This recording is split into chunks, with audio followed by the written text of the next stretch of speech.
Live panel పెద్దలందరికీ నమస్కారం. Bharatiya Janata party మాకు ఒక ప్లాన్ ఉంది. అంతకుముందు లాగా కాకుండా అసెంబ్లీ ఎన్నికల్లో కాకుండా, ఎందుకంటే అసెంబ్లీ ఎన్నికల్లో మేము చూసాము అట్లాంటి తప్పులు మళ్ళీ వాళ్ళు చేయకూడదు, మళ్ళీ మిస్టేక్స్ రాకూడదు. ముందుగానే అనౌన్స్ చేస్తే మనం ప్రచారం చేసుకోవచ్చు, ఎందుకంటే ఆ టైం కూడా ఉండాలి కదా. సో అట్లా భారతీయ జనతా పార్టీ 370 స్థానాల్లో భారతదేశం మొత్తం కూడా ఎట్టి పరిస్థితుల్లో గెలవాలని ఒక ఆలోచన, అదేవిధంగా ఎన్డీఏ తరఫున 400 స్థానాల పైన గెలవాలని ఒక లక్ష్యంగా పెట్టుకున్నాం. కాబట్టి ఎట్టి పరిస్థితుల్లో, ఎందుకంటే ఇవన్నీ కూడా మేము చేసినవన్నీ కూడా మేము చెప్పుకోవాలి కాబట్టి, ఎందుకంటే రకరకాల పార్టీలు చెప్పుకొనే ముందుకు వచ్చినాయి, మేము చెప్పక కొంచెం వెనకబడి ఉన్నాం. ఇప్పుడు మరి అలాంటివన్నీ కూడా ముందుకు తీసుకొచ్చి మరి ఈ ముందుగానే మనం పార్లమెంట్ స్థానాలు మాకు అభ్యర్థులు ఉన్నారు. ఎందుకంటే మిగతా పార్టీలకు కంపేర్ చేసుకుంటే కాంగ్రెస్ పార్టీ కానీ, తర్వాత టీఆర్ఎస్ పార్టీ కానీ, బీఆర్ఎస్ పార్టీ కానీ వాళ్ళకి అభ్యర్థులు లేరు. బీఆర్ఎస్ పార్టీలో పోటీ చేయాలని కూడా ముందుకు రావట్లేదు, భయపడుతున్నారు.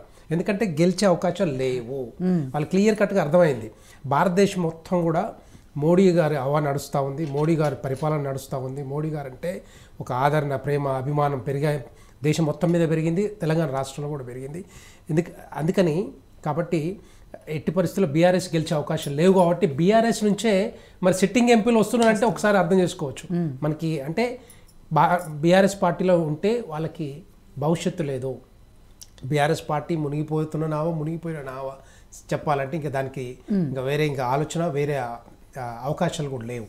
సో దానికి కాబట్టి వాళ్ళందరూ కూడా మరి భారతీయ జనతా పార్టీలో చేరి ఎట్టి పరిస్థితుల్లో భారతీయ జనతా పార్టీ ఇక్కడ 17 స్థానాల మీద కాన్సన్ట్రేట్ చేస్తున్నాం. అంతకుముందు 10 స్థానాలు అనుకున్నాం, ఇప్పుడు 17 స్థానాల మీద కాన్సన్ట్రేట్ చేస్తున్నాం. ఎందుకంటే పబ్లిక్ పల్స్ను చూశాక, ఆదరణ భారతీయ జనతా పార్టీ మీద కానీ మోడీ గారి మీద చూశాక మరి జనాలందరూ కూడా ఏకమై ఎట్టి పరిస్థితుల్లో మోడీ గారిని గెలిపించుకుంటేనే రేపొద్దున తెలంగాణ కానీ, తెలంగాణ అభివృద్ధి కానీ, భారతదేశం అభివృద్ధి కానీ జరుగుతుందనే ఒక ఆలోచనతోటి ముందుకు వస్తూ ఉన్నారు.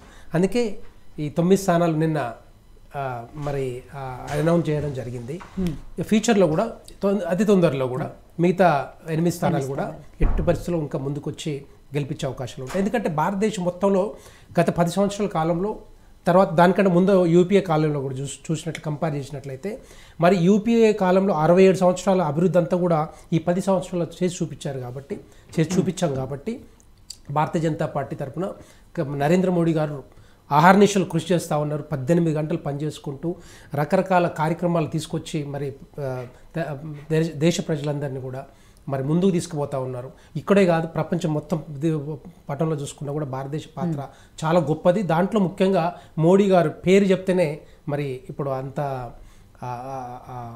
ఎక్కువగా ఇది, ఎందుకంటే వేరే దేశాలు కూడా మరి మోడీ గారిని కలుపుకొని పోతూ ఉన్నారు దేంట్లో ఏ నిర్ణయం తీసుకున్నా కూడా.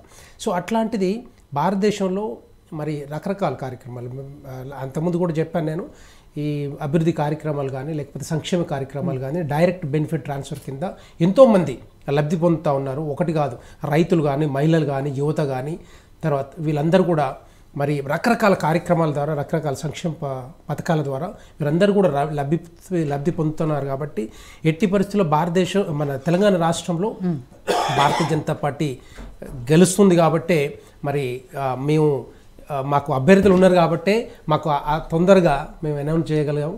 మిగతా పార్టీలాగా కాకుండా ఇప్పుడు బీఆర్ఎస్ పార్టీలో అసలు రమ్మన్నా కూడా రావట్లేదు వాళ్ళు ఎట్టి పరిస్థితుల్లో. సో పోటీ చేయమన్నా కూడా ముందుకు రావట్లేదు. సో కాంగ్రెస్ పార్టీలో అది కూడా వాళ్ళ దాంట్లో కూడా లేరు చెప్పాలంటే. మరి ఇప్పుడిప్పుడే మళ్ళీ దాంట్లో కూడా పోతూ ఉన్నారు. సో ఎంతమందిని అనౌన్స్ చేస్తారు, ఎంతమందిని గెలిపించుకుంటారు అనేది అది పక్కన పెడితే, భారతీయ జనతా పార్టీ మాత్రం ఎట్టి పరిస్థితిలో మనం మొన్ననే విజయ సంకల్ప యాత్ర 5 క్లస్టర్లుగా విభజించి మొత్తం టోటల్గా తెలంగాణ రాష్ట్రం చుట్టూ చూసేసాం.